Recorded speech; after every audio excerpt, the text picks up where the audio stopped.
আজকে আমাদের English রাইটিংসের class number 13। তো যারা রেগুলার ক্লাস করছো তাদের সকলের কাছে আমি একটা ইংলিশের নোট দিয়েছিলাম। হ্যাঁ, ইংলিশ একটা নোট দিয়েছিলাম ডেসক্রিপটিভ ইংলিশের। সেখানে 127টি মতন রিপোর্টস ছিল। ওকে, 50টি প্রেসিস ছিল আর 100টি ট্রান্সলেশন ছিল। সো এটা প্রত্যেকের কাছে আছে তো? হ্যাঁ আছে। যদি এইটা না থাকে আমাকে কিন্তু অবশ্যই মেসেজ করবে। হ্যাঁ, এটা নিয়ে নেবে। তো এইটা থেকে আমি আশা করছি যে এটা থেকে আমাদের পড়াশোনাটা চলছে। আর মিসলেনিয়াসের জন্য তোমাদের জিএস এর একটা নোটস তৈরি করেছি, জিএস নোটস।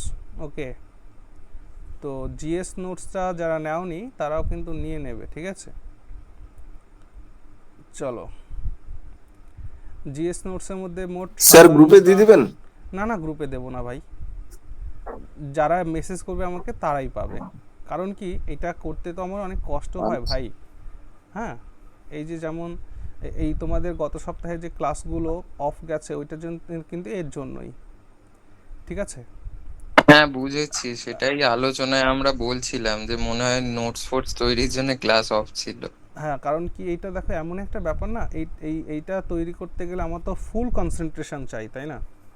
এবার আমি ভাবছি যে এই কাজটুকুন করে স্লাইডগুলোকে করব, হ্যাঁ সেটা হয়ে ওঠেনি, এই জন্য এটা অফ গেছে। তো ওখানে জিএস নোটসের মধ্যে না 57টি টপিক রয়েছে, যে 57টি টপিক আমাদের যে কোনো পরীক্ষার জন্য ইম্পর্ট্যান্ট, বিশেষ করে ডব্লিউবিসিএস এর জন্য। যেহেতু আমাদের ডব্লিউবিসিএসটা পরের বার থেকে ডেসক্রিপটিভ মোডে চলে যাবে, তাহলে ওইটার লেখার ধরনটা কেমন হওয়া উচিত, কিভাবে কোন একটা কোয়েশ্চেনকে পয়েন্ট পয়েন্ট করে লিখতে হয়, প্রথমে ভূমিকা, তারপর বডি, তারপর কনক্লুশন, এই পুরো বিষয়টাকে সুন্দর করে সাজিয়ে লেখা আছে প্রত্যেকটা টপিকে উইথ প্রপার ডেটা, ঠিক আছে?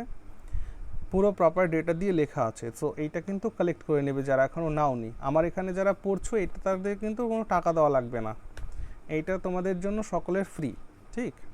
আর যারা আমার এখানে পড়ে না তারা এটার জন্য তারা দিচ্ছে হলো 100 টাকা, অনেকেই নিচ্ছে, এটার জন্য 100 টাকা দিচ্ছে আর এটার জন্য 200 টাকা, ঠিক আছে? আচ্ছা ওকে, চলো আমাদের গ্রামারের মধ্যে আজকে আমরা গ্রামারের পার্ট করছিলাম, তাই না? বলো, সাবজেক্ট ভার্ব এগ্রিমেন্ট করছিলাম, সাবজেক্ট ভার্ব এগ্রিমেন্ট। তো সাবজেক্ট ভার্ব স্যার এগ্রিমেন্টের ওই নোটসটা না নেই আমার কাছে, ওই তো শুধু যে, ওই টেন্সটা আছে হ্যাঁ যেটা, ইংলিশের। হ্যাঁ ওই ওই জন্য বলছি, এটা না থাকলে অবশ্যই আমাকে মেসেজ করবে, শুধু এইটুকুন লিখবে যে দাদা ওই ইংলিশের নোটটি দিন, এইটুকুন লিখবে, আর কিছু লেখা লাগবে না, ওকে স্যার। ঠিক আছে? হুম, ওকে বেশ। স্যার হ্যাঁ বলো, স্যার হ্যাঁ বলো বলো বলছি কি স্যার বলছো? আমাদের এখানে কারেন্ট নেই আর বৃষ্টি শুরু হয়ে গেছে তো, মানে আমি তো লিখতে পারছি না স্যার। যদি এখন হ্যাঁ বুঝতে পেরেছি, তোমার কোন জেলা জানো বৃষ্টি হচ্ছে বললে? হ্যাঁ স্যার বাঁকুড়া, বাহ, বাঁকুড়াতে বৃষ্টি চরম হচ্ছে বৃষ্টি তো, পড়ছে, ঝড় হচ্ছে, খুব ভালো খুব ভালো। কারেন্ট আর কিছু নেই স্যার। হ্যাঁ ঠিক আছে, তুমি দেখো যতদূর কন্টিনিউ করতে পারো করো, তারপরে তুমি লিভ নিয়ে নিও। ওকে বেশ। আচ্ছা আমরা ওকে স্যার। এটার জন্য করছিলাম হচ্ছে সাবজেক্ট ভার্ব এগ্রিমেন্টের, আজকে না পার্ট 2 হবে, আজকে হলো পার্ট 2। তো যেটা আমি বলছি সেটা হলো যে স্যার আমাদের, হ্যাঁ বলো। স্যার বলছি আমার কাছে টেন্সের নোটসটা নেই, কিন্তু আপনি যে এক্ষুনি ইংলিশের যেটা বললেন, এই যে পিডিএফ যেটা বললেন, রিপোর্ট রাইটিং, এইগুলো আছে, কিন্তু টেন্সেরটা নেই। আচ্ছা ঠিক আছে, টেন্সেরটা দিয়ে দেবো, আমি গ্রুপেই দিয়ে দেবো ওটা, হ্যাঁ ওটা গ্রুপেই দিয়ে ঠিক দেবো। আছে স্যার। আসলে এটাই হোয়াটসঅ্যাপ গ্রুপটা না করে আমরা যদি টেলিগ্রাম গ্রুপটা করতাম তাহলে ভালো হতো, কারণ টেলিগ্রাম গ্রুপে কোনো একটা জিনিস দিলে সেটা তো ওখানে থেকে যায়, তাই না, স্টোর হয়ে। আর হোয়াটসঅ্যাপে তো সেটা হয় না, এটি একটা প্রবলেম। হ্যাঁ হ্যাঁ টেলিগ্রামে স্যার, এটা তো ওটা সুবিধা। করে নিলে হয়, করে নেবো। তাহলে টেলিগ্রাম গ্রুপ করে তাহলে ওটা দিলে হতো, কিন্তু আমরা এতদিন ধরে যা নোটসপত্র যা কিছু দিয়েছি সেইগুলোকে এখন রিকভার করতে গেলে তো আর এক ঝামেলা। দেখি চলো, আচ্ছা আমাদের কোন পর্যন্ত হয়েছিল রুল নাম্বার? অফ পর্যন্ত হয়েছিল দাদা, ওই 17 17 রুল নাম্বার 17। রুল নাম্বার 17, আচ্ছা এই পর্যন্ত। আচ্ছা ওকে, ভেরি গুড। ঠিক আছে, এরপর থেকে এখান থেকে 17-র পরে 21 কি করে হলো? আচ্ছা চলো দেখছি 17-র পরে হচ্ছে 17-র পরে 21, মাঝের স্লাইডগুলো গেল কোথায় দেখি তো, অফ। আচ্ছা চলো এরপর থেকে আমি বলি, তাহলে তোমরা একটা কাজ করো, রুল নাম্বার লেখো, রুল নাম্বার 18, রুল নাম্বার 18 লিখেছো? হ্যাঁ বেশ, রুল নাম্বার 18-এ একটা কথা আমি বলতে চাই, এই জিনিসগুলো যদি আমরা জানি তবুও একটু নোট আকারে থাক। আচ্ছা দেখো, যখন আমরা কোনো ইমাজিনারি সেন্টেন্সের কথা বলি বা ইমাজিনারি পজিশনের কথা যখন বলি, তখন আমাদের সাবজেক্ট যে নাম্বার বা যে পার্সনেরই হোক না কেন, ভার্ব যে সেই সময় ওয়্যার হবে এটা তো আমরা জানি, তাই না? আচ্ছা পয়েন্টটাকে লেখো যে ইফ আ সেন্টেন্স, দেখো if a sentence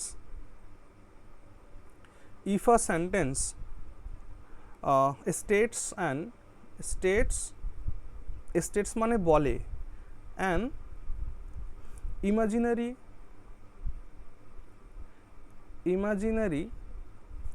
position, then it starts with if, as if, okay, তারপর as though, তারপর suppose, তারপর I wish, তারপর in case, ওকে, তারপর would that, etc।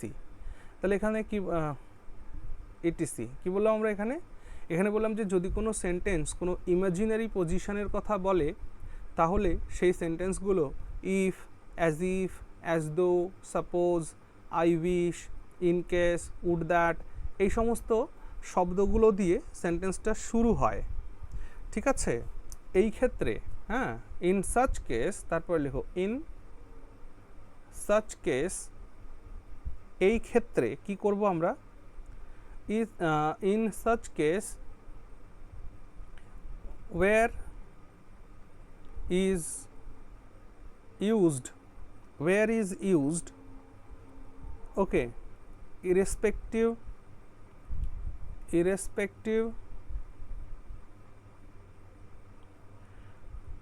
of the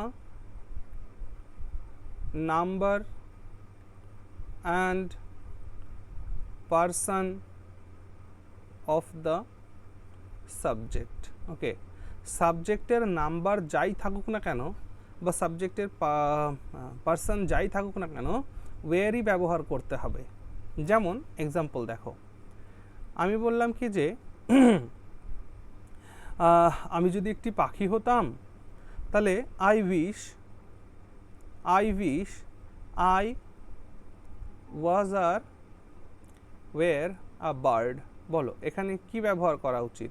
ওয়াজ ব্যবহার করা উচিত, একদম ঠিক, ওয়্যারই ব্যবহার করা উচিত, ওয়াজ নয়। এইটা যেন সবসময় মাথায় থাকে। ওকে, দেখো আরেকটা দেখি, আমি বললাম যে if he was or were rich, ঠিক, he would help others। এইখানে বলো তো ওয়াজ হবে না ওয়্যার হবে? সে যদি ধনী হতো তাহলে সে সবাইকে সাহায্য করত, তো এখানেও কিন্তু ওয়্যারই হবে, ওয়াজ নয়। এই জিনিসটা যেন সবসময় মাথায় থাকে। ওকে, অর্থাৎ যখন কোনো কন্ডিশনাল সেন্টেন্সের মধ্যে যখন কোনো ইমাজিনারি কন্ডিশন হয়, তো সেই ক্ষেত্রে সবসময় আমাদের সাবজেক্ট যে নাম্বারই থাকুক না কেন, যে পার্সনেই থাকুক না কেন, সব জায়গায় কিন্তু ওয়্যার ভার্বটার প্রয়োগ হবে, এইটা কিন্তু মাথায় রাখবে। ওকে, এইটা ছিল এখানে বলবার মতন পয়েন্ট। আচ্ছা, চলো তারপরে নেক্সট রুল নাম্বার করো, রুল নাম্বার 19। হ্যাঁ বলো। বলছিলাম যে এই ইন কেস আর ইফ এর মানে পার্থক্যটা মানে বুঝতে পারছিলাম না। দেখো এদের মানে একটারও আলাদা নয়, সবকটার মানেই সেম।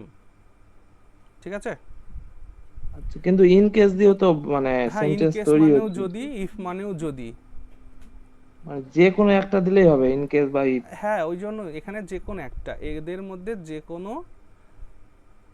যে কোনো একটা দিয়ে সেন্টেন্স শুরু হতে পারে। ওকে ভাই? মানে এক, মানে দুটির মানে একই হবে সব। দুটোর মানে সব কটার মানে এক হবে। ওকে, ঠিক আছে। চলো তাহলে মুছে দিই এটা। হ্যাঁ। ওকে, তারপর আর লেখো রুল নাম্বার 19, হেডিং লাগাও রুল নাম্বার 19। আজকের ক্লাসে নতুন কেউ আছো?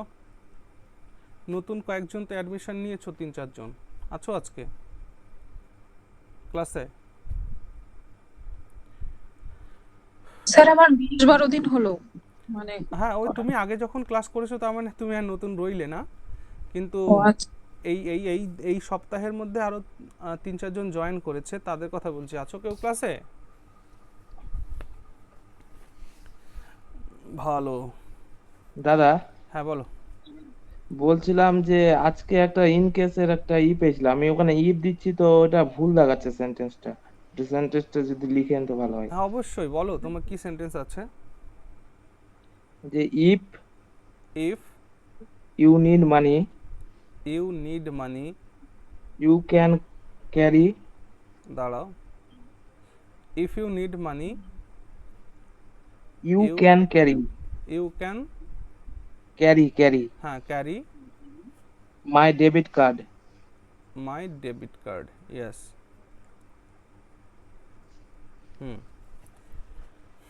ইফ ইউ নিড দুটো মানি, আলাদা সেন্টেন্স। হ্যাঁ, মানির পরে ফুল স্টপ হবে। ফুল স্টপ না কমা? না, ফুল স্টপ আছে। দুটো আলাদা সেন্টেন্স বলছে দাদা। হ্যাঁ, if you need money you can carry my debit card. হ্যাঁ, কি প্রশ্ন কি এবার তোমার, বলো। মানে ওখানে ইফটা আছে তো ওখানে ইন কেস দেখাচ্ছে কেন? ইন কেস দেখাচ্ছে কেন? হ্যাঁ, ইফ দিলে ভুল হচ্ছে, মানে ইফ তো হবেই না। দেখো এইখানে হচ্ছে ঘটনাটা, দেখো ইন কেস আর ইফের মধ্যে একটা তফাৎ আছে। ইফ মানে হচ্ছে যদি তোমার কিছু দরকার তবে তুমি এটা করতে পারো, যদি তবে। আর ইন কেস মানে যে একই মানে দাঁড়ায়, কিন্তু ইন কেসের ক্ষেত্রে কি হয়, একটা সিচুয়েশনকে বোঝায়। বুঝতে পারছো? সো এই ক্ষেত্রে দেখো, তোমার যদি টাকার প্রয়োজন পড়ে সেক্ষেত্রে তুমি আমার ডেবিট কার্ডটি নিতে পারো। ওকে, আবার যদি এই সেন্টেন্সটিকে আমি এমন বলি যে ইফ ইউ নিড মানি, যদি তোমার টাকার প্রয়োজন হয়, you can carry my debit card, তুমি আমার ডেবিট কার্ডটি ক্যারি করতে পারো। ওকে, তো সেই ক্ষেত্রে আমাদের এটা যেহেতু একটা সিচুয়েশন বেসড একটা সেন্টেন্স, যে যদি তোমার টাকার প্রয়োজন হয় সেক্ষেত্রে তুমি আমার ক্রেডিট কার্ডটি ক্যারি করতে পারো। ওকে, সো সেই ক্ষেত্রে এখানে ইন কেস তুমি ইউজ করতে পারো, হ্যাঁ, অসুবিধা নেই কোনো। কিন্তু ইফও তো আমার মনে হচ্ছে ইফটা যে এখানে ভুল use কেন, সেটাই তো বুঝতে পারলাম না। হ্যাঁ ইফটা ভুল কেন হচ্ছে সেটা তো বুঝতে হ্যাঁ, পারলাম ভুল না। নয় তো, ভুল কেন হবে? কিন্তু মানে ইসে ভুল দেখাচ্ছিল যে ইন কেস ওখানে ইউজ করতে মানে বলছে ভুল ফার্স্ট। দেখাচ্ছে বলতে বুঝলাম না, কোথায় ভুল দেখাচ্ছে? ওই আমি একটা থেকে সলভ করছিলাম, মানে একটা অ্যাপ থেকে সলভ করছিলাম, ওখানে এসএসসির সব এইগুলো দেয়। তো এটা ভুল দেখাচ্ছে, আমি ইফ দিয়ে করলাম তো ইফটা ভুল দেখাচ্ছে, ইন কেস মানে অ্যান্সার বলছি, ফুল ইন স্টপ কেস থাকার জন্য ইউ নাকি? Need money. হুম। দাদা বলছি মানে ফুল এটা স্টপ কি তাই নাকি? Full stop? এটা হ্যাঁ, সেন্টেন্স ইমপ্রুভমেন্ট না এরর কারেকশন দেখো কি ভাই, আমি কোশ্চেনটা কি? একটা কথা বলি। প্রথম কথা হলো, তুমি এখানে বললে যেখানে ফুল স্টপ হবে, এখানে কখনোই ফুল স্টপ হতে পারে না। কেন কি, ইফ ইউ হ্যাঁ। নিড মানি এটা কখনোই সেন্টেন্স নয়, এটা হলো প্রথম কথা। ঠিক আছে, এটাকে এখানে কমা হবে, এখানে ফুল স্টপ হবে না। তাহলে কমা এটা হবে। একটা কমপ্লেক্স সেন্টেন্স হবে। এটা হয়ে গেল অ্যাডভার্বিয়াল ক্লজ, আর এটা হয়ে গেল মেইন ক্লজ। বুঝতে পারছো? এগুলো তো আমরা পড়েছি। আর এই সেন্টেন্সগুলোকে আমরা বলি হচ্ছে কন্ডিশনাল সেন্টেন্স। ঠিক আছে, এবার বিষয়টা এখানে গ্রামারের দিক থেকেও এটা ঠিকই আছে, এখানে আমি কোথাও ভুল দেখতে পারছি না। কিন্তু বুঝতে পারলে? মানে ওখানে বলছিল ইন কেসের ইউজ করতে, এখানে ইন কেস মানে ইন দেখো কেস ইন ইউ কেসের নিড ক্ষেত্রে মানি। যদি আমরা বলি, তো ইন কেস মানে ওই যে আমি বললাম একটা সিচুয়েশনকে দর্শায়। ঠিক আছে, মানে কোন একটা প্রিপারেশন করছো, ঠিক আছে, সেই ক্ষেত্রে, এবং প্রেজেন্টের সিম্পল টেন্সে ইউজ হয়, তো এখানে হয়েছে। বাকি এই ধরনের কোয়েশ্চেন যখনই আসবে না, তখন অবশ্যই একটা স্ক্রিনশট নিয়ে রাখবে, তাহলে আমি অ্যাকচুয়ালি বুঝতে পারবো যে কোয়েশ্চেন কি ডিমান্ড করেছে, আমাদের কি উত্তর জানতে চাওয়া হচ্ছে, বুঝেছো? তা না হলে বিভ্রান্তি সৃষ্টি হবে। হ্যাঁ, কারণ ইংরেজিতে সবথেকে বড় কথা হচ্ছে প্লেসমেন্ট, আমি কোথায় কাকে কোনভাবে বসাচ্ছি। সবথেকে বড় কথা, এখানে তো ফুল স্টপ হওয়াই উচিত না, এখানে ফুল স্টপ হবে কেন? তো যার জন্য নিশ্চয়ই আমাদের কিছু না কিছু একটা ভুল হচ্ছে। তো সেই না না, ক্ষেত্রে ওখানে আর যখনই কোনো দাদা কমাই স্পেস আছে, দিয়ে আমি করবে কমাটা তো ছোট করে রেখেছিলাম তো তাই বুঝতে পারিনি দাদা, কমাই হবে। হ্যাঁ ইন বলো। কেস কথাটা ইউজ হলে তখন তো হয় in case you can carry my debit card if you need money, এইরকম ভাবে বলি তো। না না, ইফ মানেও যাহা সেন্স আসে, ইন কেসও সেই সেন্স আসে, ঠিক আছে?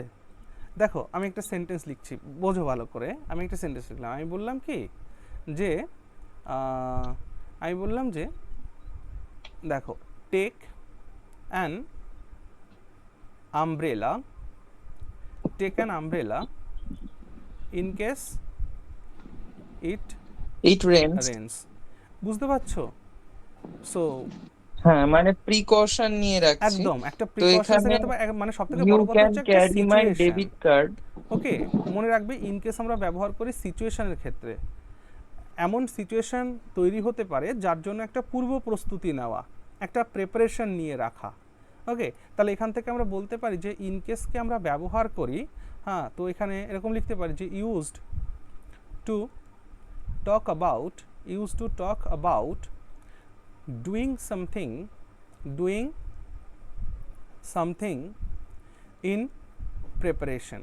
In preparation. ওকে, আমি কোনো কিছুর প্রস্তুতি গ্রহণ করছি, সেই প্রস্তুতির ক্ষেত্রে আমি এটাকে করতে পারি। হ্যাঁ, কিসের জন্য প্রস্তুতি করছি? ফর আ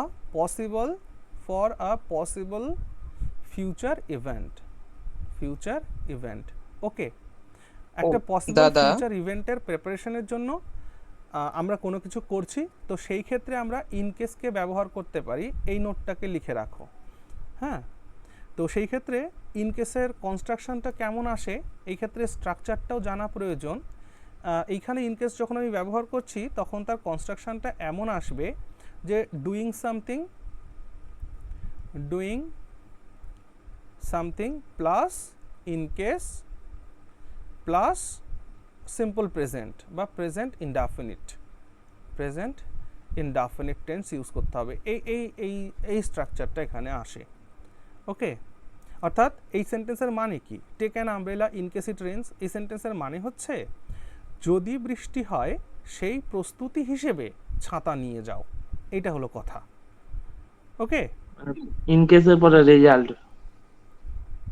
হ্যাঁ দেখো, ইন কেসের পরে রেজাল্ট হয় না, প্রিকশন ফর পসিবিলিটি।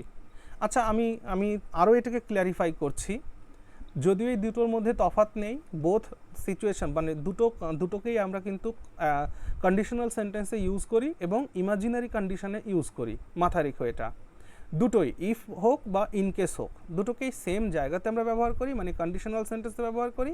কেমন ধরনের কন্ডিশনে দাদা?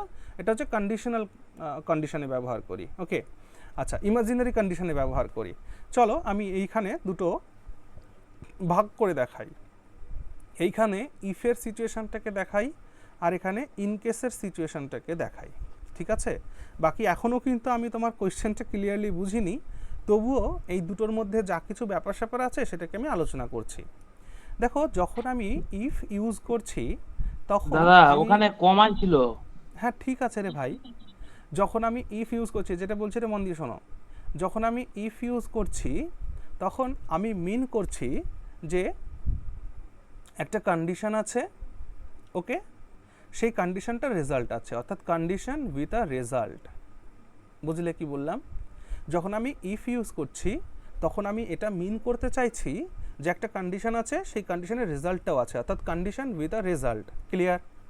আর যখন আমি ইন কেস ইউজ করছি তখন আমি যেটা মিন করতে চাইছি সেটা হলো যে প্রিকশন নিচ্ছি কোনো একটা পসিবিলিটির জন্য। ওকে, অর্থাৎ প্রিকশন ফর আ পসিবিলিটি, কোনো একটা সম্ভাবনা আছে, সেই সম্ভাবনার জন্য আমি একটা প্রিকশন নিচ্ছি। বুঝতে পারলে? এবার এক্সাম্পলগুলোকে দেখো, তাহলে আশা করছি ক্লিয়ার হয়ে যাবে। তাহলে এটার ক্ষেত্রে আমি একটা এক্সাম্পল লিখি আর এটার ক্ষেত্রে একটা এক্সাম্পল লিখি। এটার ক্ষেত্রে আমি লিখলাম যে ইফ ইউ ওয়ার্ক হার্ড, এটা তো স্টাডি, হ্যাঁ, if you study then you, এটা কাটা, ইউ উইল পাস। খেয়াল করো কি বললাম, if you study you will pass. সবথেকে বড় কথা হচ্ছে কি যে ইনকেসের ক্ষেত্রে যে ঘটনাটা ঘটে, তোমাদেরকে আমি কন্ডিশনাল সেন্টেন্স পড়িয়েছি কি? কন্ডিশনাল না, পড়া সেন্টেন্সেস নেই। পড়ানো না হয়নি? স্যার না, এক্সাম্পল কিছু করিয়েছিলে মাঝখানে, যেমন এইটা বলেছিলে in case you study well. আচ্ছা ওকে, চলো চলো চলো শোনো, আজকের ক্লাসে আমি এটাকে পড়িয়ে স্যার দিচ্ছি। হ্যাঁ বলো স্যার বলো বলো। বলছি আমার জেঠু খুব অসুস্থ ছিলেন, তো ডিটোরিয়েট করছে অবস্থা, হসপিটাল থেকে কল করছে, বাড়ির লোককে যেতে হবে স্যার, আমি আজকে লিভ নিচ্ছি অবশ্যই ক্লাসটা থেকে। অবশ্যই অবশ্যই ওদিকে দেখো। হ্যাঁ ঠিক আছে ঠিক আছে বোন। হ্যাঁ। চলো এটাকে একবার খেয়াল করো যে এখানে আমরা একটা সেন্টেন্স লিখলাম যে আমি করিয়ে দিচ্ছি কন্ডিশনাল ক্লজটাকে, আজকে আমি পুরোটাকে কমপ্লিট করিয়ে দিচ্ছি। হ্যাঁ ডোন্ট ওয়ারি, করিয়েছি আমি কন্ডিশনাল ক্লজ তোমাদের, চলো আজকেও করাচ্ছি। না করাননি মনে হয়। ও আচ্ছা ঠিক আছে, তাই হোক, তাহলে আজকে হ্যাঁ করাচ্ছি। করিয়েছেন, করিয়েছেন আগে তো, এই বেচে না অন্য বেচে। হ্যাঁ ও আচ্ছা, এখানে হয়নি, ঠিক আছে চলো। তাহলে দেখো if you study you will pass, এই ক্ষেত্রে তুমি স্ট্রাকচারটাকে একটু বোঝো। ইফ ক্লজ যেটাকে ব্যবহার করেছো, সেই ইফ ক্লজের মধ্যে তুমি প্রেজেন্ট ইনডেফিনিট টেন্স ইউজ করেছো, তো তার সাবঅর্ডিনেট ক্লজটাতে, সরি মেইন ক্লজটাতে গিয়ে তুমি কিন্তু ফিউচার টেন্স ইউজ করেছো, এটা খেয়াল করো। কি বললাম বুঝেছো? ইফ ক্লজটি কোন টেন্সে রয়েছে? ইফ ক্লজটি রয়েছে হচ্ছে প্রেজেন্ট ইনডেফিনিট টেন্সে, আর মেইন ক্লজটি কোথায় চলে গেছে? মেইন ক্লজটি ফিউচার ইনডেফিনিট টেন্সে চলে গেছে। এই একটা বৈশিষ্ট্য লক্ষ্য করার। আর ইন কেসের একটা এক্সাম্পল দেখো, আমি বললাম কি যে carry water in case you get thirsty. আমি একটু আগে কিন্তু তোমাদের একটা স্ট্রাকচার লিখিয়েছি, তোমরা লিখেছিলে স্ট্রাকচারটা? এই ইন কেসের স্ট্রাকচারটা লিখিয়েছিলাম। হ্যাঁ স্যার। ইন কেসের স্ট্রাকচারটা কি ছিল বলো দেখি একবার। Do something plus in case plus doing present something indefinite. Plus in case plus simple present, মানে প্রেজেন্ট ইনডেফিনিট, এই হচ্ছে স্ট্রাকচার। দেখো তো এই স্ট্রাকচারটাই এখানে ব্যবহার হয়েছে কিনা। ক্যারি ওয়াটার, আর মানে হচ্ছে তুমি কিছু একটা করছো, কেন? In case you get thirsty. তো এখানে দেখো প্রেজেন্ট সিম্পল প্রেজেন্ট ইনডেফিনিট টেন্সের ইউজ হয়েছে, কিন্তু এইখানে কিন্তু ফিউচার ইনডেফিনিট টেন্সের প্রয়োগ হয়েছে। বুঝতে পারলে? বুঝতে পারলাম। তো এইটা হলো ব্যাপার। এই দুটো, এই যে এইটুকুন তফাৎ ছাড়া ইন কেস আর ইফের মধ্যে সেরকম কোনো তফাৎ কিন্তু নেই। ওকে, অর্থাৎ তো ওই সেন্টেন্সটাকে তবে বলো বলছিলাম দাদা, ওই সেন্টেন্সটাকে কি মানে ঘুরিয়ে লিখতে হবে? In case you can carry my debit card you need money. ওটা কি করতে দেওয়া ছিল সেটা বলো। এরর ওইটা কারেকশন ছিল এরর কারেকশন ছিল। এরর না সেন্টেন্স ইমপ্রুভমেন্ট, মানে যেমন করে কথাটা বলছে আর কি, সেন্টেন্স ইমপ্রুভমেন্টে এক থাকে কাজ করো কোনটা তো, চেঞ্জ তুমি ওই করতে যেটা হবে। প্র্যাকটিস করেছো ওটা তো তুমি আবার পাবে, তাই না? সেখানে গেলে ওটা থামেন, ওটা দেখছি, মানে ওটা পাওয়া যায় না, ওটা মানে বারবার করে এক এক দিন করে প্র্যাকটিসের গুলো আসতে থাকে, তো যেসব পারা যায় না সেসব লিখে নিতে হয়। তাহলে এরপরে যদি তাহলে তুমি এক কাজ করবে, যখন এরকম সিচুয়েশন দেখবে না, একটা স্ক্রিনশট নিয়ে নেবে। এবার থেকে ওইটাই করবো। ওটাই করবে, তা না হলে পরে ডেটা সম্পূর্ণ ঠিকঠাক না হলে আমি বা কি আলোচনা করব, তাহলে আমরা ভুল পথে চলে যেতে পারি, তাই না?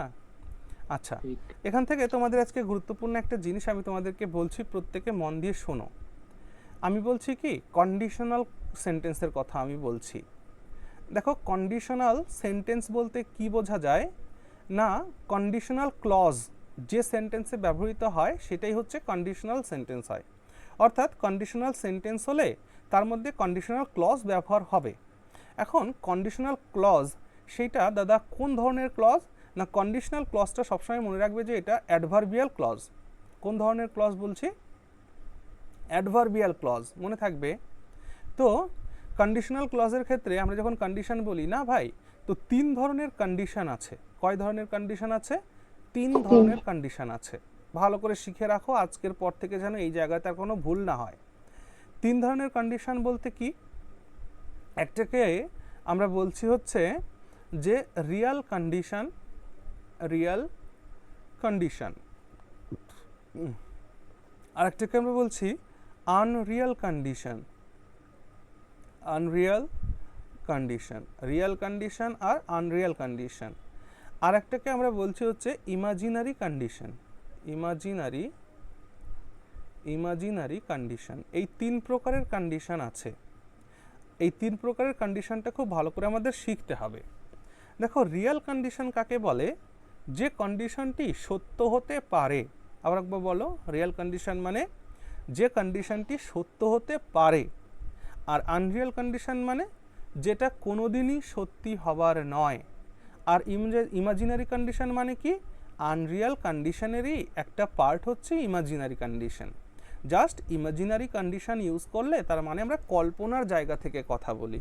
আমি যদি পাখি হতাম, আমি যদি তোমার বাবা হতাম, এই যে কথাগুলো, মানে আমি তো পাখি হতে পারবো না, এটা বললে আমি কল্পনার জগৎ থেকে বলছি।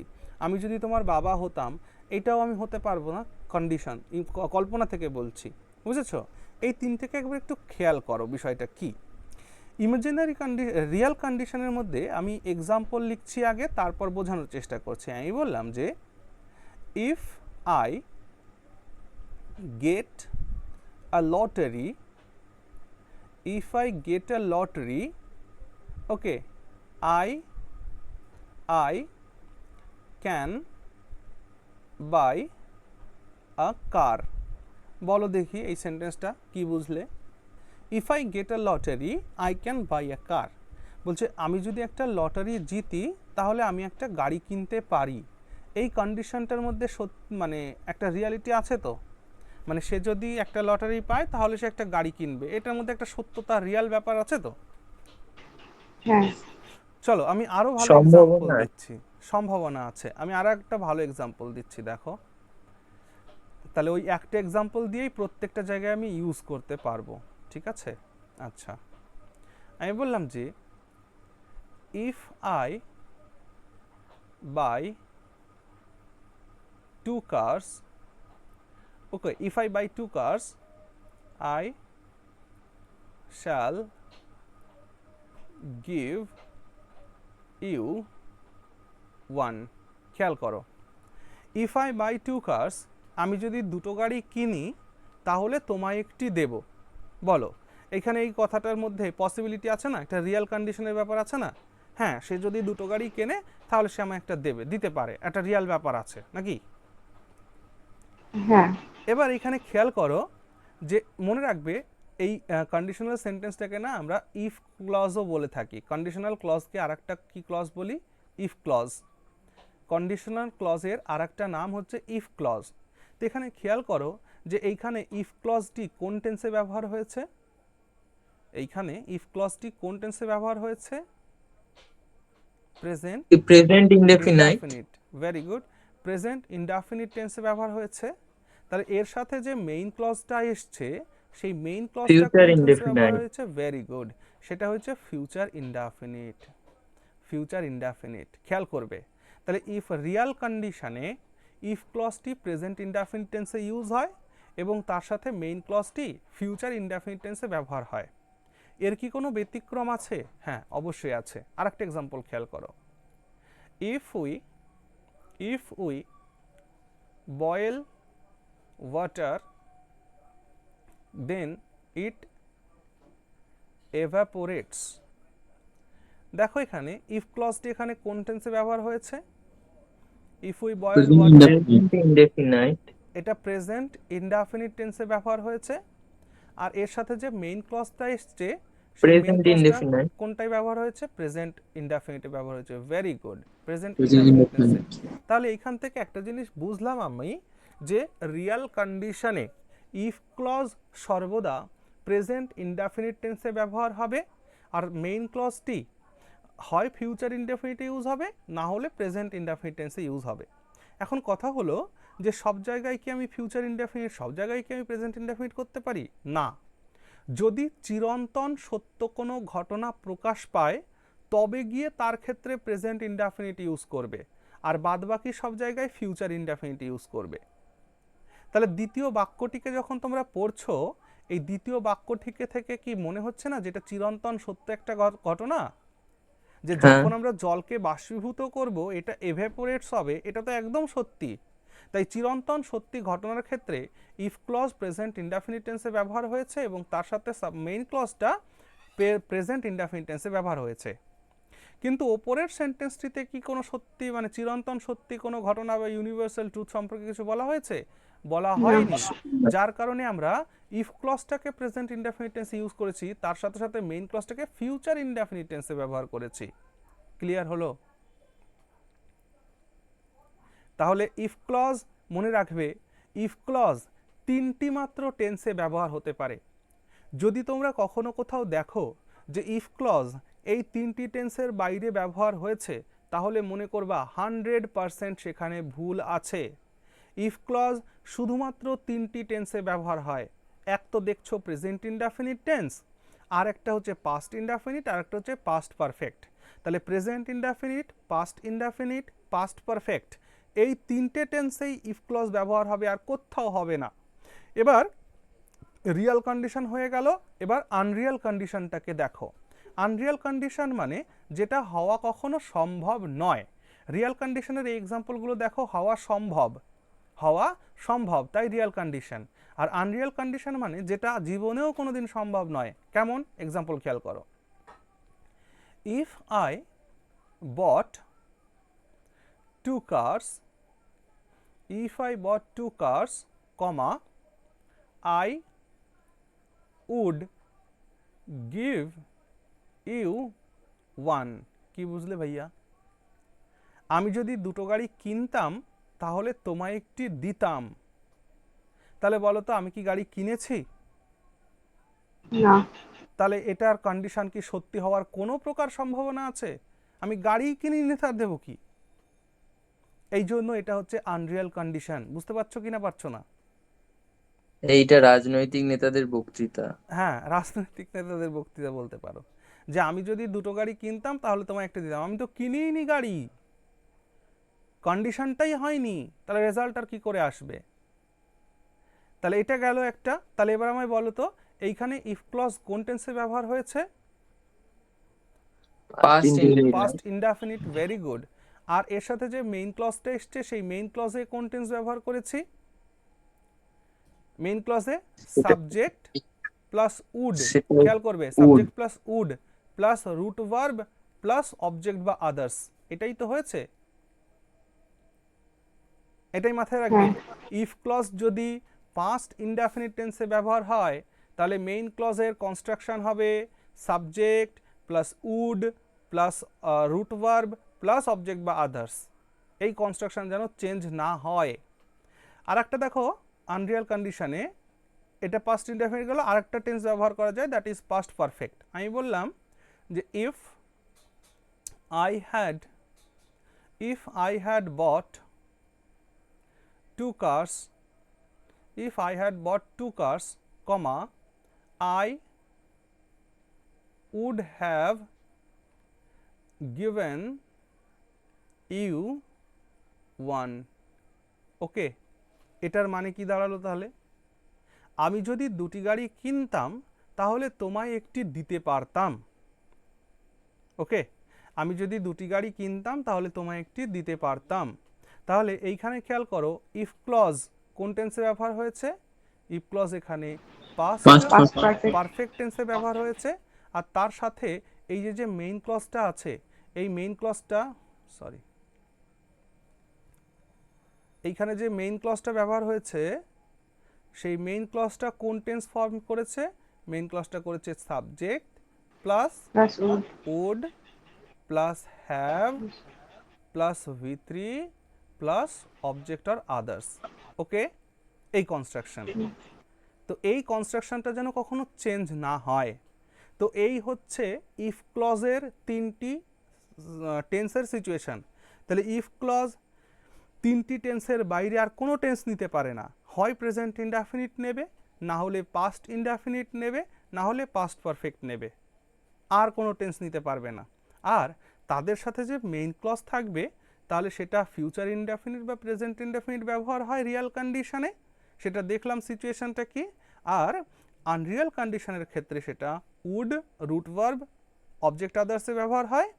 আর হ্যাড ব্যবহার করলে মানে পাস্ট পারফেক্ট ব্যবহার করলে would plus have plus V3 plus object বা আদার্সে ব্যবহার হয়। ওকে, আর এই জিনিসটাকে এই যে মেইন ক্লজের কনস্ট্রাকশনটা দেখছো, এই মেইন ক্লজের কনস্ট্রাকশনটাকে তোমাদের আগে কোনো একটা ব্যাচে আমি পড়িয়েছি, এটাকে কি বলে বলো দেখি? এইটাকে বলে ফিউচার ইন দ্য পাস্ট। এটাকে কি বলে? ফিউচার ইন দ্য পাস্ট, অর্থাৎ ভবিষ্যৎ অতীতে চলে গেছে। দেখো ভবিষ্যৎ অতীতে কি করে চলে যায় ভালো করে খেয়াল করো। যে কোনো পরীক্ষা যখন হয়ে যায় তখন রেজাল্ট বেরোনোর পরে আমাদের মনে হয় না আরে আর একটু ভালো করে পড়তে পারতাম, হয় কি না? যে কোনো পরীক্ষা বেরিয়ে গেলে। তাহলে এখন আজকের দিনে দাঁড়িয়ে তুমি মনে করছো যে WBCS 2024-এর পরীক্ষাটা আসছে, এই পরীক্ষাটাকে আমি ফাটিয়ে দেব, সেই করব, ভালো করে করব, এটা করছো। কিন্তু আলটিমেটলি পড়লে না, এই পরীক্ষাটা যখন হয়ে যাবে তখন তুমি বলবে হায় রে ভালো করে পড়তে পারতাম। অর্থাৎ আজকের দিনে যেটা ফিউচার সেইটা যখন পারফর্ম হচ্ছে না, সেটাই একসময় অতীতে চলে যাবে না? মানে আগামীকাল যেটা আসছে সেটাও তো একদিন অতীত হবে নাকি? আগামী সাল যেটা আসছে সেটাও তো একদিন অতীত হবে, সেটাই ব্যাপার। তাহলে এইটা হচ্ছে ফিউচার ইন দ্য পাস্টের এক্সাম্পল, অর্থাৎ subject plus would plus have plus V3 plus object. Okay, মাথায় রেখো would, should, would, could, might এইগুলো সরাসরি সব জায়গায় যে পাস্টের সেন্স দেয় তা কিন্তু না। অর্থাৎ সাবঅর্ডিনেট ক্লজে মেইন ক্লজের যখন কোনো মানে কনস্ট্রাকশন তৈরি হয় তখন সেটাকে বোঝা যায় যে এটা প্রেজেন্ট না পাস্ট। আদারওয়াইজ এদের কিন্তু আমরা প্রেজেন্ট টেন্সেও ইউজ করে থাকি। মানে উড দেখা মাত্রই মনের মধ্যে যে হবে যেটা পাস্ট টেন্স, এটা কিন্তু ঠিক নয়। যখন আমি বলছি I would like to have a glass of tea, এর have a glass of water, তাহলে মানে কি দাঁড়ালো? আই উড লাইক টু আমার হ্যাভ, এক গ্লাস জল হলে ভালো হতো। হ্যাঁ, তাহলে এবার বলো এটা তো প্রেজেন্ট টেন্সে তুমি ব্যবহার করলে, এটা তো আর পাস্টে ব্যবহার করলে না, বুঝতে না, পারলে?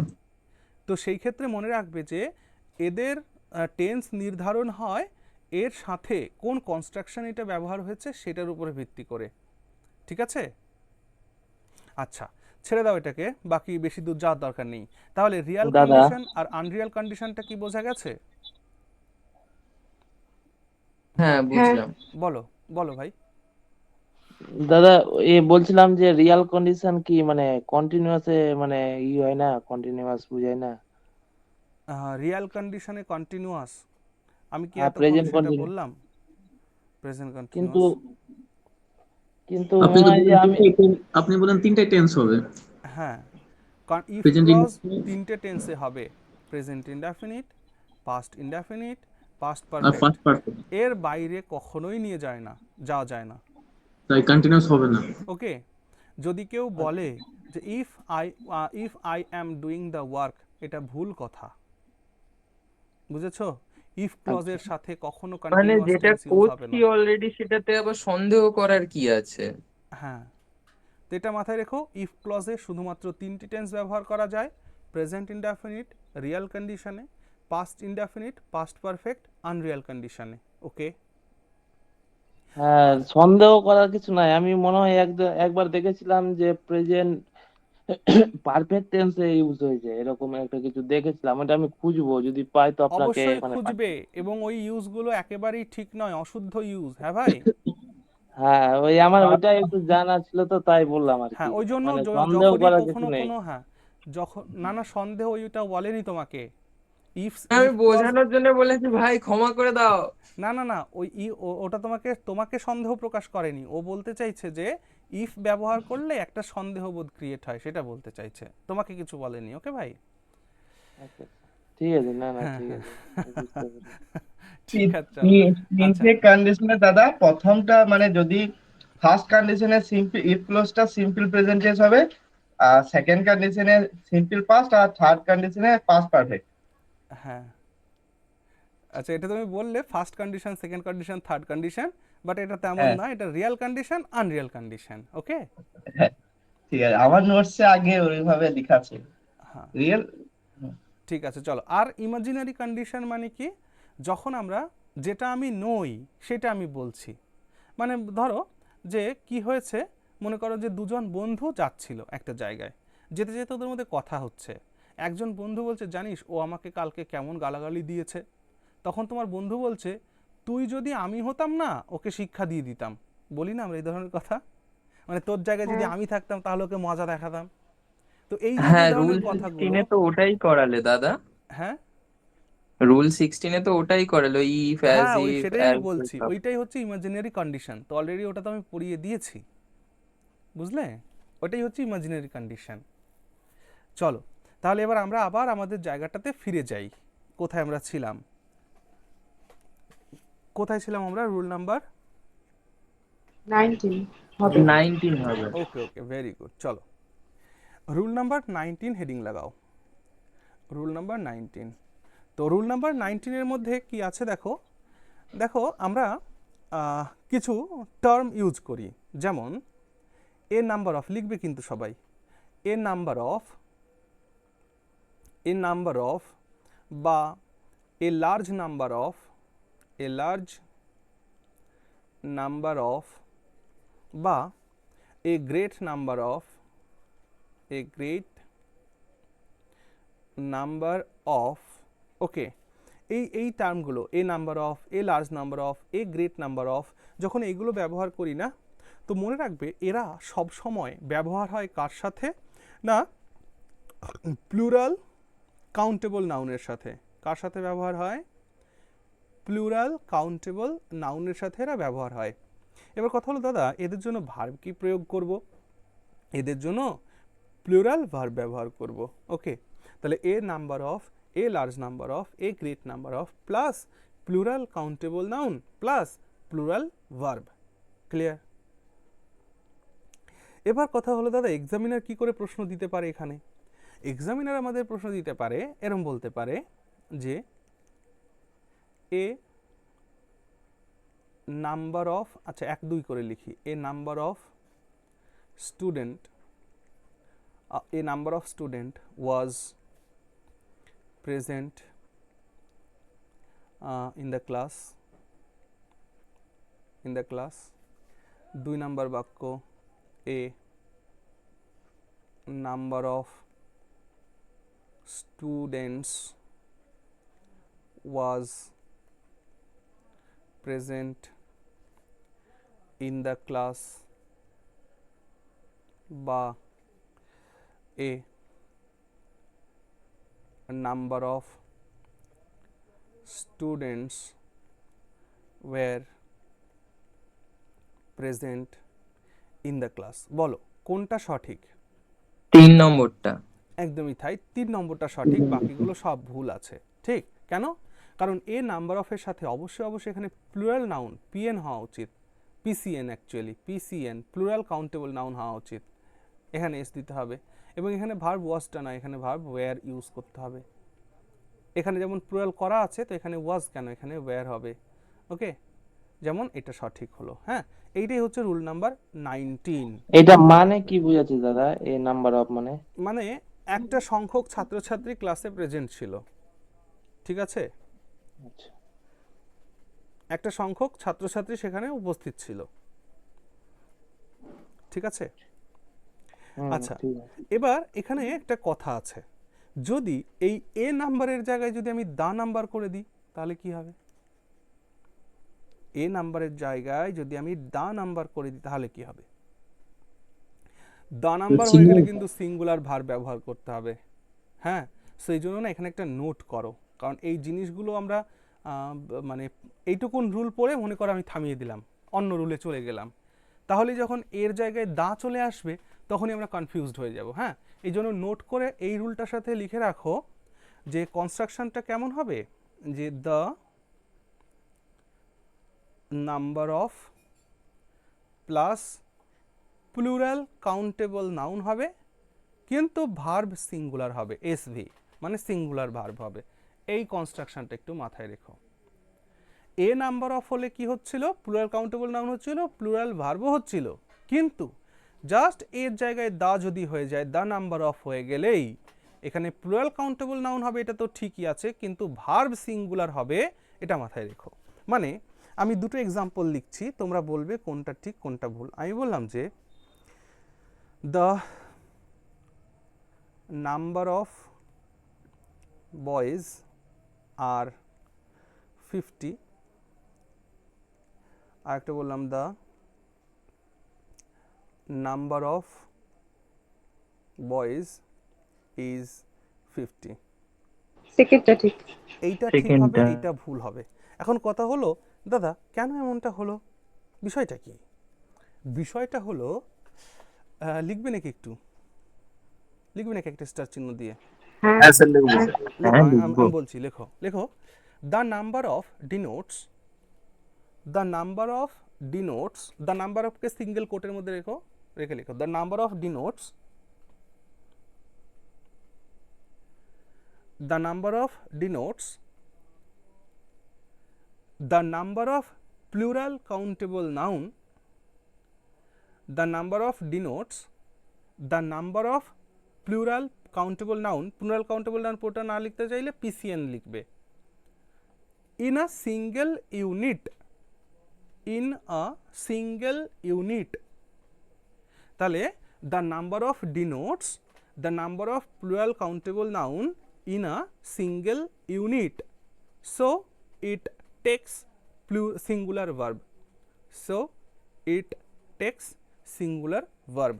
অর্থাৎ যখন আমি দা নাম্বার অফ বলছি না, দা নাম্বার অফ প্লাস পিসিএন, তখন এই পুরো বিষয়টা একটা সিঙ্গেল ইউনিট হিসাবে আমি বলছি। যেমন এক্সাম্পলটা খেয়াল করো, the number of boys is 50, তার মানে এই দ্য নাম্বার অফ বয়েজ এটা একটা টিম বা এটা একটা গ্রুপ, সেটাকে আমি একটা সিঙ্গেল ইউনিট হিসেবে ভাবছি, আর সেটাকে 50 সংখ্যায় বলছি। বুঝেছো? হ্যাঁ বুঝলাম। Very good. যেমন আমাকে যদি কেউ জিজ্ঞেস করে যে তোমার এই ক্লাসে কতজন ছাত্রছাত্রী আছে, কেউ আমায় জিজ্ঞেস করলো, তখন আমি কি বলবো? তখন আমি বলবো the number of students is 20 বা 15। বুঝতে পারলে? আর বলবো না, কিন্তু ইজ বলবো। কেন? কারণ দা নাম্বার অফ ব্যবহার করার সাথে সাথে আমি এই পুরো গ্রুপটাকে একটা সিঙ্গেল ইউনিট বলছি, ভাবছি, মনে করছি। ওকে, ঠিক। তারপর হচ্ছে রুল নাম্বার 20-তে চলো, মুছে দেবো এটা তাহলে। আচ্ছা, এটা তো দাদা তুমি মানে একটু থামেন দাদা, একটু থামেন দাদা, মানে আমি তো মুছে দিলাম তো রুল। আচ্ছা আমি রেকর্ড করতে, হ্যাঁ একটু রেকর্ড থেকে দেখে নিও ভাই। রুল 20, ঠিক আছে?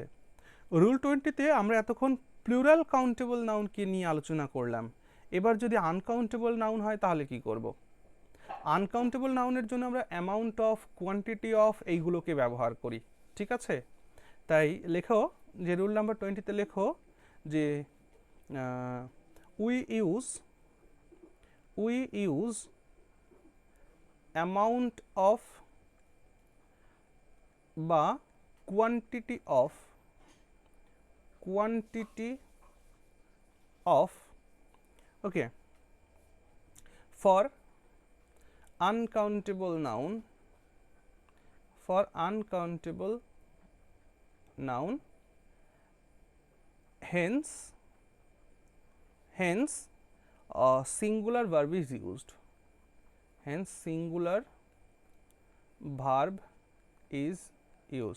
এই জন্য সিঙ্গুলার ভার্ব ব্যবহার করা হয়। ওকে, তাহলে অ্যামাউন্ট অফ বা কোয়ান্টিটি অফ এর জন্য আমরা কি করি? আনকাউন্টেবল নাউনের জন্য ব্যবহার করি, যার কারণে সিঙ্গুলার ভার্ব ব্যবহার করা হয়। যেমন আমি একটা এক্সাম্পল দিই। হ্যাঁ, আমি বললাম যে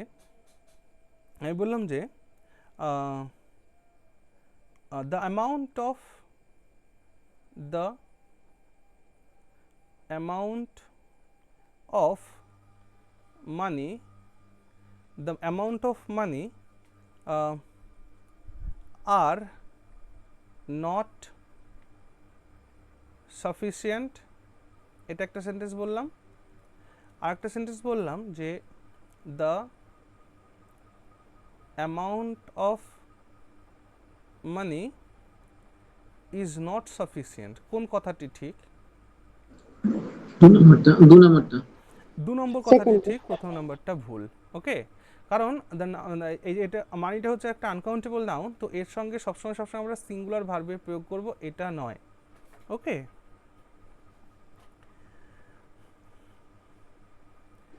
রুল নাম্বার 21টা খুব মজার। রুল 21টাই হচ্ছে অল। ওকে, অল তোমরা লেখো তো, লেখো all can be, rule number 21-এ লেখো all can be used in both countable and uncountable sense, uncountable senses।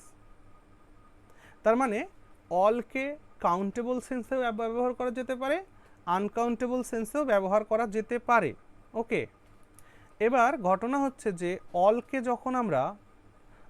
যখন আমরা আনকাউন্টেবল সেন্সে ইউজ করছি, আনকাউন্টেবল সেন্সে যখন অলকে আমরা ব্যবহার করছি, তখন এর সাথে অবশ্যই কি ব্যবহার করব? আমরা সিঙ্গুলার ভার্ব ব্যবহার করব। আর অলকে যখন আমরা কাউন্টেবল সেন্সে ব্যবহার করছি, তখন সেটার সঙ্গে আমরা প্লুরাল ভার্ব ইউজ করব। ঠিক আছে, অলকে যখন আমরা দেখো, অলকে কাউন্টেবল সেন্স, আনকাউন্টেবল সেন্স দুটো সেন্সেই ব্যবহার করা যায়, প্রথম কথা। দ্বিতীয় কথা, অলকে যখন আমরা আনকাউন্টেবল সেন্সে ইউজ করব না, তখন তার জন্য সিঙ্গুলার ভার্ব ইউজ করব। আর যদি অলকে আমরা কাউন্টেবল সেন্সে ইউজ করি, তাহলে প্লুরাল ভার্ব ইউজ করব। ঠিক আছে, তোমরা সেই 3 ইডিয়ট সিনেমা দেখেছো তো?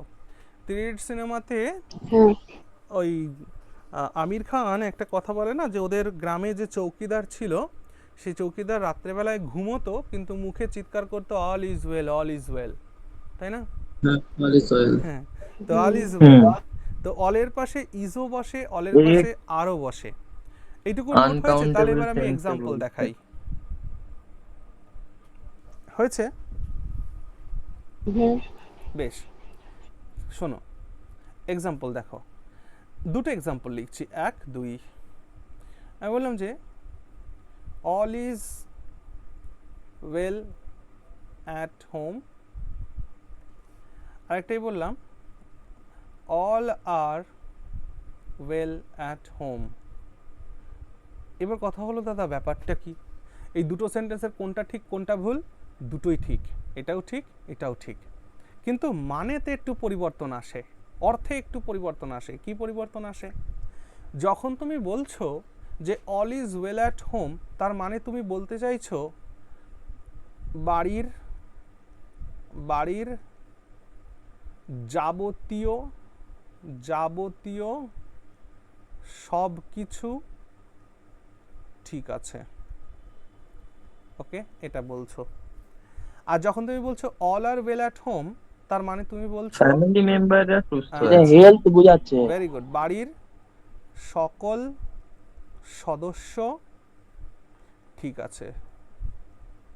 এইবার বলো তো দেখি কি বুঝলে? তাহলে অল, তাহলে এইখানে অলকে তুমি কোন সেন্সে ব্যবহার করেছো? সকল কাউন্টেবল সেন্সে ব্যবহার করেছো। আর এইখানে অলকে তুমি কোন সেন্সে ব্যবহার করেছো? আনকাউন্টেবল আনকাউন্টেবল সেন্সে ব্যবহার করেছো। হ্যাঁ, এবার আমাকে একটু বোঝাতে দাও।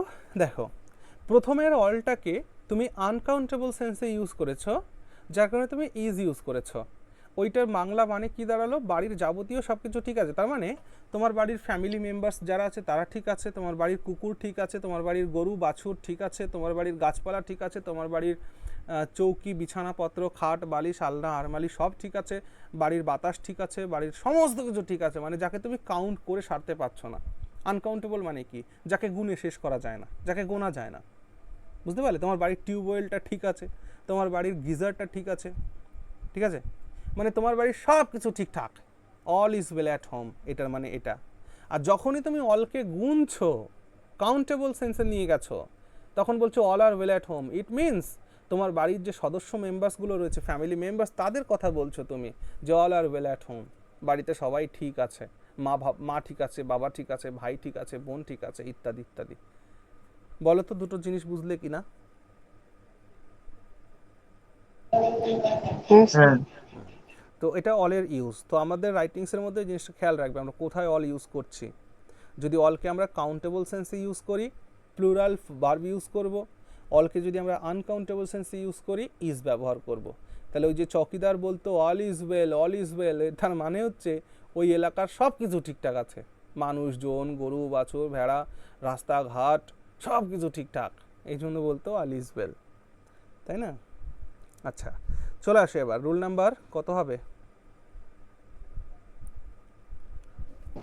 22. হ্যাঁ, রুল নাম্বার 22। চলো, রুল নাম্বার 22-তে কতগুলো নাউন্স লিখবে, যে নাউন্সগুলো ফ্রিকোয়েন্টলি পরীক্ষাতে জিজ্ঞেস করে। হ্যাঁ, সো আমি মুখে বলবো, তোমরা একটু লিখবে, আমি বানানো বলে দিব। ওকে, লেখো। সবাই লেখার জন্য প্রস্তুত? বলবো আমি, লেখো। Furniture, furniture, FURNITURE, furniture. তারপর লেখো অ্যাডভাইস, ADVICE, অ্যাডভাইস। তারপর লেখো ওয়ার্ক, WORK, ওয়ার্ক। তারপর লেখো এভিডেন্স, EVIDENCE, এভিডেন্স। তারপরে লেখো equipment, EQUIPMENT, evidence EVIDENCE, EVIDENCE, evidence, comma equipment, EQUIPMENT, equipment, comma news, NEWS, news, comma information, INFORMATION, information, comma luggage, LUGGAGE, luggage, comma baggage, BAGGAGE, baggage, comma percentage, PERCENTAGE, percentage, comma poetry, POETRY, poetry, comma knowledge, KNOWLEDGE, knowledge, comma dirt, DIRT, dirt, dirt মানে নোংরা, dirt, comma dust, DUST, dust, comma traffic, TRAFFIC, traffic, comma electricity,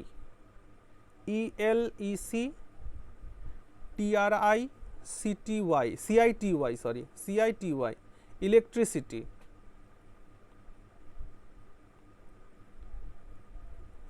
হয়েছে, comma music, MUSIC, music, comma breakage, breakage, বানান শুনে লেখো, BREAKAGE, breakage, breakage মানে কি? BREAKAGE, breakage, breakage হলো noun form. তো ব্রেকেজ মানে কি? ব্রেকেজ মানে হচ্ছে গ্যাপ, মানে মনে করো একই গতিতে একটা চলছে কিছু, সেটাকে মাঝে মাঝে আমি একটু ব্রেক করছি, মানে এটাকে ভালো বাংলায় কি বলবো, ভাঙন, এরকম বিরতি, বলবো? বিরতি, বিরতি, হ্যাঁ, ব্রেকেজ বিরতি। মানে বিরতি বলতে পারো, বা বিচ্ছেদ কথাটা খুব ভালো বলতে পারো, বিরতি বা বিচ্ছেদ, তাই না? ভাঙা, এরকম। চল তারপরে লেখো স্টেশনারি। Stationery, STATIONERY,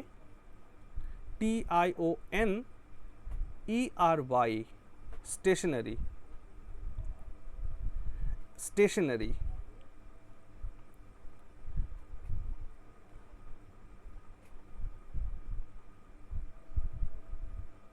stationery. একটা কথা শোনো, দুটো স্টেশনারি আছে, হ্যাঁ।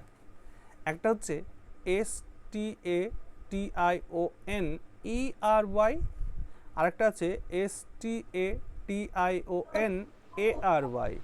দুটোর উচ্চারণই কিন্তু এক, একটা হচ্ছে স্টেশনারি, একটা স্টেশনারি, এই দুটোর একই উচ্চারণ। কিন্তু ERY যেটা, এটার মানে হচ্ছে ওই যে বই খাতা ইত্যাদি এগুলো আছে না, মানে যেগুলো স্টেশনারি মালস বলেন, স্টেশনারি দোকান থাকে, বই থাকে, খাতা, মুদিখানা পেন, দোকান বেসিক্যালি। হ্যাঁ সেটাই, তো স্টেশনারি মালপত্র এটা সেটা।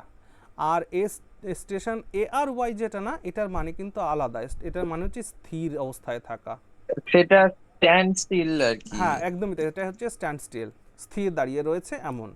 যেমন স্টেশনে স্টেশনারি ট্রেন থাকে না দাঁড়িয়ে দাঁড়িয়ে, সেটা। ওকে, আমি কিন্তু আমি সেকেন্ডটা ওপরেরটা লিখে বলেছি, ফেলেছিলাম। হ্যাঁ আমি কিন্তু ওপরেরটা বলেছি স্টেশনারি, হ্যাঁ এটা বলেছি। আচ্ছা, আচ্ছা, তারপর লেখো সিনারি, SCENERY, সিনারি,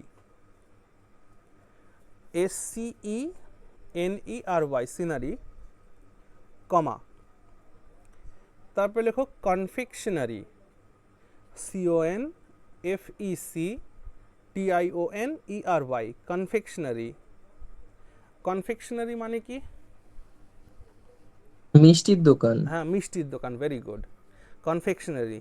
তারপর লেখো পটারি, POTTERY, পটারি।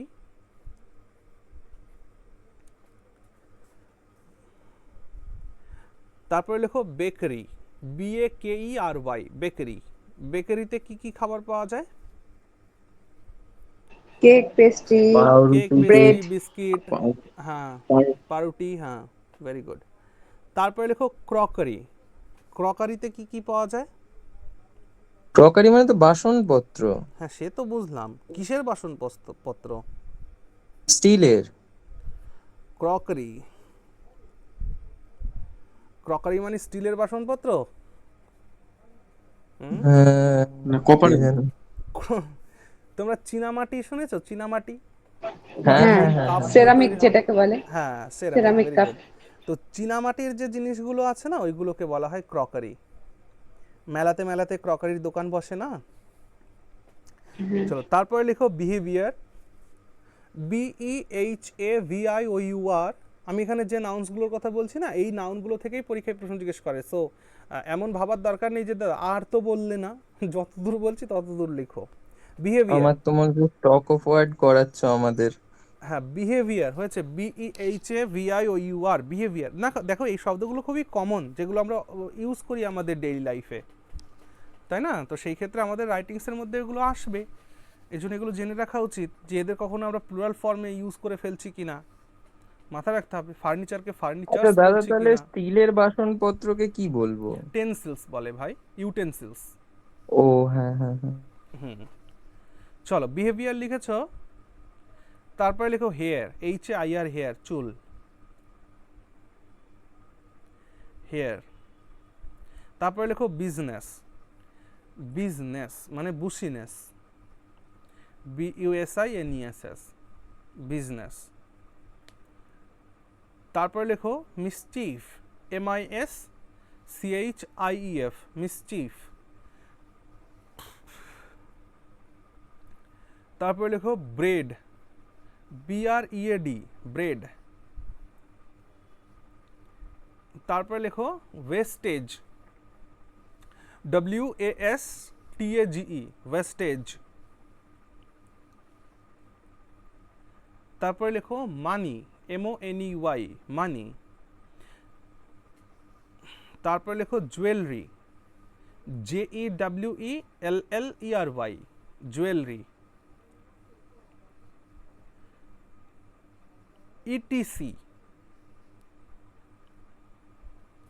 ETC লিখেছো? লেখো আর uncountable nouns, hence they will take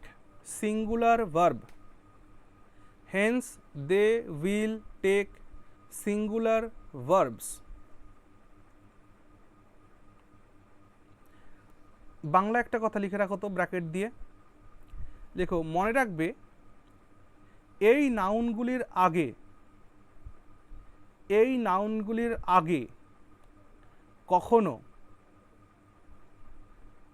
এ বা অ্যান বা মেনি বা ফিউ ইত্যাদি বা নাম্বার অফ এগুলি বসানো যায় না। মানে এই যে নাউনগুলো লিখলে এই নাউনগুলোর আগে কখনো এ, অ্যান, তারপরে মেনি, ফিউ, নাম্বার অফ, হ্যাঁ, এই সমস্ত জিনিস বসানো যায় না। এবং দা বসানো যাবে না? হ্যাঁ, দা বসানো যাবে। এবং এদের প্লুরাল ফর্ম হয় না, মানে ফার্নিচারকে ফার্নিচার্স করা যাবে না, ওয়ার্ককে ওয়ার্কস করা যাবে না, তাই না? কারণ এগুলো আনকাউন্টেবল নাউন, ঠিক আছে? সিনারিকে সিনারিজ করা যাবে না। কিন্তু দেখো ভাই, আমি সেদিন সংবাদপত্রে দেখলাম মানিকে লিখেছে monies, lot of monies were spent in this project, বুঝেছো? তাহলে সংবাদপত্রগুলোতে কিন্তু মডার্ন ইংলিশের ইউজ হয়, সেইটা কিন্তু আমাদের রাইটিংসে ব্যবহার করব না। হ্যাঁ, মানে আমি দেখে মনে হলো যে এই আবার কি রে ভাই, লট অফ মানি বাংলা ক্ষেত্রেও ব্যবহার হয় এরকম। হ্যাঁ, lot of monies are spent in this project. তো দাদা হি ওয়ার্কস হার্ড বলা হয় না? হ্যাঁ, সেটা তো ওয়ার্ক তো ভার্ব হলো ভাই, কিন্তু ওয়ার্কসকে কখনো প্লুরাল ফর্মে নিয়ে যাবে না, কারণ ওয়ার্ক মানে হচ্ছে কাজ। ওয়ার্ক যখন নাউন হিসেবে ব্যবহার করছো তখন এটা আনকাউন্টেবল নাউন অবশ্যই, কারণ কাজকে কখনো গোনা যায় না, কাজকে পরিমাপ করা যায়। এখানে হিট জন্য ওয়ার্কের সঙ্গে এস যোগ হয়েছে। হতো, এটা তো ভার্ব হলো, তাহলে নাউন নয়, বুঝেছো? হ্যাঁ, বুঝলাম। চলো, ঠিক আছে। তাহলে কখনো কখনো আমরা বলি না অ্যাডভাইজেস বা এসে এগুলো উচ্চারণ করি, এগুলো তো আমরা ভুল, তাই তো? অ্যাডভাইজেস হয়, যেমন হি অ্যাডভাইজেস মি, দেখো এখানে এস ইউজ করছি। অ্যাডভাইস কথাটাকে খেয়াল করো, ADVISE, অ্যাডভাইস, এটার উচ্চারণ হচ্ছে অ্যাডভাইজ। এটা হলো ভার্ব ফর্ম, তো এটার মানে পরামর্শ দেওয়া, ওকে, বা উপদেশ দেওয়া। আর এটার নাউন ফর্ম হচ্ছে অ্যাডভাইস, ADVICE, অ্যাডভাইস। আমি এখানে অ্যাডভাইস লিখিয়েছি, হ্যাঁ, নাউন ফর্মটা লিখিয়েছি। তো অ্যাডভাইসেস কথাটি ঠিক নয়, advice. He gave me advice, আমরা কি ভুল করি? আমরা লিখি he gave me an advice, an advice কখনো হয় না, বুঝেছো? ভুল হয়ে যাবে। লট অফ এভিডেন্সেস, এমনটা ঠিক নয়, এভিডেন্সই হয়। তাহলে a number of, lot of, এগুলো এদের আগে ব্যবহার করা যায় না, ঠিক আছে? এবার তোমাদের একটা কথা বলি, তোমরা মনে করবা তাহলে দাদা ইংরেজিটা কেমন হচ্ছে জানো? দেখো ভাই, বলার ইংরেজি আর লেখার ইংরেজি এটার মধ্যে তফাৎ আছে। এই যে আমাদের কলকাতা হাইকোর্টের দেখবা লাইভ সম্প্রসারণ দেখায় ইউটিউবে। কলকাতা হাইকোর্টের একটা ইউটিউব চ্যানেল আছে, জানো? তোমরা যদি ওই ওইখানের ভিডিওসগুলোকে যদি তোমরা দেখো, তাহলে দেখবে উকিলরা মানে বিচারকের সঙ্গে যে ভাষায় কথা বলছে, তাদের ভাষাটা একটু দেখবে। হ্যাঁ, আই ওয়ান্ট সিট স্যার, হ্যাঁ, মানে এই যে আই এর পরে ওয়ান্টস বলছে, তো বলার ভাষাটা আলাদা। বলার ভাষাটা মানে কি, তুমি বুঝতে পারছো কিনা, এটা হলো কথা। আমি ভুল করি ঠিক করি এতে কিছু আসে যায় না, ঠিক না? যেমন একটা জিনিস দেখো, আমাদের যখন রিয়ালিটি শোজগুলো আমরা দেখি, সেই রিয়ালিটি শোতে মনে করো কোনো একটা ছেলে বা মেয়ে খুব ভালো পারফরমেন্স করেছে, তাই না? পারফরমেন্স করার পর জাজরা কি বলে, your performance was too good, এরকম বলে না, বলে তো?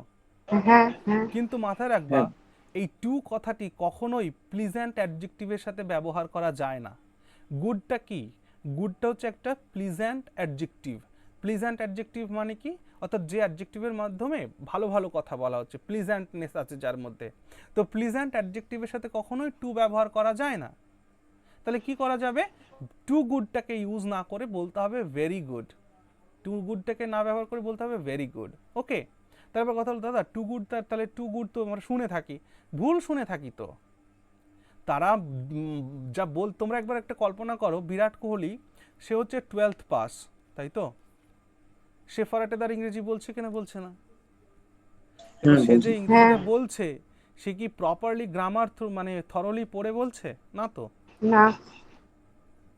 সে বিভিন্ন ট্রেনিং এর মাধ্যমে সেটাকে সে বলছে, দৈনিক। কিন্তু দাদা কমেন্ট্রি যে করে, কমেন্ট্রি যারা করে, কমেন্ট্রিতে শুনলাম যে সামসান এন্ট্রান্স দা গ্রাউন্ড, আরেকবার বলো। মানে মানে সামজু সামসান মানে গ্রাউন্ডে আসছিল তো এন্ট্রান্স দিয়েছিল, এস অ্যাপোস্ট্রফি এস দিয়েছিল, এন্টার্স বলতে হতো।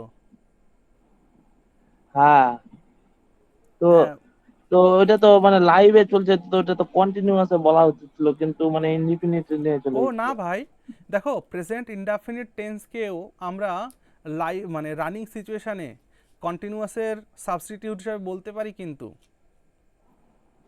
যেমন আমি এখন তোমাদেরকে পড়াচ্ছি তো, তাহলে আমার বলা উচিত কি? আই এম টিচিং ইউ, এটা বলা উচিত। হ্যাঁ, কিন্তু এই জায়গাটাতে এই সিচুয়েশনটাতে আই টিচ ইউ বলতে পারি। মানে এটা গ্রামাটিক্যালি ঠিক, এটা গ্রামাটিক্যালি ঠিক। প্রেজেন্ট ইনডেফিনিট টেন্সকে এই ক্ষেত্রে ব্যবহার করা যায়। হ্যাঁ ভাই, ওই জন্য তোমাদের দেখবার রিপোর্ট রাইটিং এর জন্য আমি বলেছিলাম না, হেডিংটা দিতে প্রেজেন্ট কন্টিনিউয়াসে ব্যবহার না করে প্রেজেন্ট ইনডেফিনিট টেন্সে ব্যবহার করতে বলেছিলাম। এরকম একটা ক্লাসে আমি বলেছিলাম। ওকে, ঠিক। তাহলে স্যার ভেরি ভেরি সরি হয়? হ্যাঁ, ভেরি ভেরি সরি অবশ্যই হয়। দেখো, আমি যদি বলছি যে ভেরি সরি, এর মানে কি? এর মানে আমি খুব দুঃখিত। হ্যাঁ, সো এবার আমি এটাকে এই ওয়েটাকে আরও এলাবোরেট করার জন্য, কিন্তু রাইটিংসে লিখিত ইংরেজিতে এটা সম্ভব নয়, মুখে বলার ইংরেজিতে এটা সম্ভব, very very sorry, I am very very sorry. হ্যাঁ, বাট এটাকে ভেরি সরি রাইটিংসে লিখলেই হয়ে যায় যে হ্যাঁ খুবই দুঃখিত সে। দেখো সরি মানেই, যখন আমি বলছি যে আই অ্যাম সরি, এর মানেই আমি দুঃখিত। আর তার সঙ্গে যখন আমি বলছি আই অ্যাম ভেরি সরি, তার মানে হচ্ছে আমি খুবই দুঃখিত। আর যখন আমরা মুখে বলি তখন I am very very very very very sorry, রাগ করো না প্লিজ, ঠিক না? তো বলার ক্ষেত্রে আমরা কতটুকু তো বলতে পারি, লেখার ক্ষেত্রে লিখবো না। ওকে, আচ্ছা, এটা গেল। তাহলে টু মানে কথাটা, প্রেমিকার মান ভাঙানো। হ্যাঁ, টু কথাটাকে কিন্তু কখনো প্লিজেন্ট অ্যাডজেক্টিভের সাথে ইউজ করব না। আমরা যখন অ্যাডজেক্টিভ চ্যাপ্টারটা পড়বো তখন এই বিষয়গুলো ওখানে জানবো। ওকে, চ্যাপ্টার ওয়াইজ প্রত্যেকটা গ্রামার কমপ্লিট করালে ভালো হতো, কিন্তু এটা অনেক টাইম কনজিউমিং হবে। আচ্ছা, তবুও দেখো টাইম কনজিউমিং হলেও একটা কথা মাথায় থাকবে, আমি কিন্তু তোমাদের থেকে মান্থলি কত টাকা ফিজ নিচ্ছি? 200 টাকা, ঠিক? তো এইটা মোটামুটি অসুবিধে নেই তো। আমাদের ক্লাস তো আগামী পরীক্ষা এখন যে কবে হবে সেটা এখনও জানা যাচ্ছে না, কারণ মিসলেনিয়াসে এখনও খাতা দেখা হয়নি। সো সেই ক্ষেত্রে আমরা কি গ্রামারটা প্রপারলি করতে পারি কি না, এটা তোমাদের উপরে ডিপেন্ড করছে। ঠিক আছে? হ্যাঁ হ্যাঁ হ্যাঁ, হলে তো ভালোই গ্রামারটাকে হয়। প্রপারলি তাহলে দাদা কমপ্লিট আমরা করতে পারবো। হ্যাঁ বলো। বলছিলাম যে গ্রামারের সঙ্গে আধা ঘন্টা করে যদি ডেসক্রিপটিভটা হতো প্রতিদিন তো ভালো হতো। হ্যাঁ, সেটা তো বটেই। ডেসক্রিপটিভটা একসঙ্গে মানে এটা আধা ঘন্টা হলো বা হ্যাঁ, তারপর তুমি ডেসক্রিপটিভ। Descriptive writing পাঠিয়েছো? হ্যাঁ যেটা দাদা, এই ক্লার্কশিপের মক 1 দিলাম, ওটা পাঠিয়েছো? না না ওইটা পাঠানো হয়নি, চলো এর আজকে আগেরটা পাঠিয়েছিলাম। ওই দাদা মকটা লিখতে পাঠাও। পারছি না খুব একটা। হ্যাঁ, তুমি যা পারো তাই লেখো, বাংলাতে লেখো। দাদা আমি দুবার পাঠালাম, তিনবার আমি যতবার মক নিয়েছেন আমি পাঠিয়েছি, আমার একবারও দেখা হয়নি। না, দেখা হয়নি ওটা না, ভিডিওটা করা হয়নি ভাই। তোমরা যারা আচ্ছা, খাতা পাঠিয়েছো আমি প্রত্যেকের খাতাই দেখে নিয়েছি, ঠিক আছে? আমি এবার ওটার বলেন যে অ্যানালিসিস তোমাদেরকে দেব সেই ভিডিওটা করা হয়নি, এই জন্য আমার যাদের বাকি রয়েছে ওই খাতাগুলোকে আমি আবার দেখে একটা ভিডিও করে দিব, ঠিক আছে? ঠিক ঠিক আছে। আছে। যেহেতু ওই যে দাদা মিসলেনিয়াসের জিএস এর নোটটা তৈরি করছিলাম, তো ওই জায়গায় আমার টাইমটা কনজিউম হয়েছিল। হ্যাঁ বলো। বাকি বলছিলাম দেখো ওই তোমরা যে না যারা, শোনো একটা কথা বলি, তোমরা জিএস এর মানে মিসলেনিয়াসের জিএস পরীক্ষা মানে মেইনস দাও না দাও এটা কিছু আসে যায় না। রেগুলার ছেলেমেয়েরা অবশ্যই আমাকে মেসেজ করো, ওই নোটটাকে তোমরা নাও, একবার পড়ো, ওখানে অনেক গুরুত্বপূর্ণ লেখা রয়েছে। হ্যাঁ স্যার কি বলবো, কি বলে শুধু, এসএস হ্যাঁ করে যে শুধু জিএস মেসেজ না? করে শুধু লিখবে যে দাদা ওই জিএস এর নোটটা দিন, আর যার ইংরেজির ওকে দরকার সে স্যার। বলবে যে দাদা ইংরেজির নোটটা দিন, এইটুকুন। আচ্ছা স্যার। দাদা জিএস টা প্রাইস কত, 100 রুপিস? না ভাই, তোমাদের টাকা দেওয়া লাগবে না তো। ও আচ্ছা আচ্ছা। হ্যাঁ তোমাদের টাকা দেওয়া লাগবে না, তোমরা এখানে দাদা আমার আমার কাছে। মিসলেনিয়াসে 122 মতো আসছে ওবিসি এতে, হবে তো? 122। এবার দেখো এক ঘটনা হচ্ছে, এই সমস্ত কিছু ডিপেন্ড করে হচ্ছে ভ্যাকান্সির ওপরে। হ্যাঁ ভাই, তো